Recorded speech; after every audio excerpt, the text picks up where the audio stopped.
and it cannot be one of enmity. In real estate, they say location, location, location. And in modern, it's going to be cybersecurity, cybersecurity, cybersecurity. All right, yeah.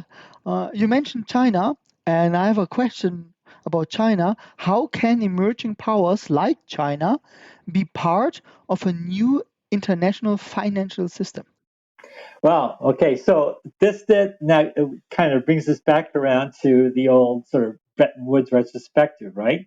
Uh, because the as the world is taking a new shape technologically and economically, then the question is what sort of a financial system and is going to be sort of viable in this new context. Let's talk about where the Americans are, because of course the current system is an international dollar system, right? Where the dollar is on one side of like 90% of all international financial transactions.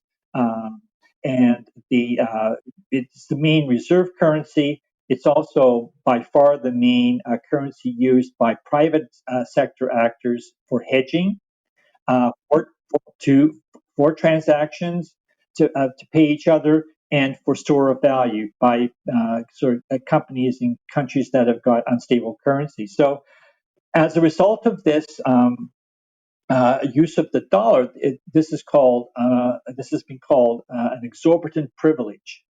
This is by Valerie Giscard d'Estaing back in 1965. Observed that the Americans can borrow internationally in their own currency, which means they face no exchange rate risk.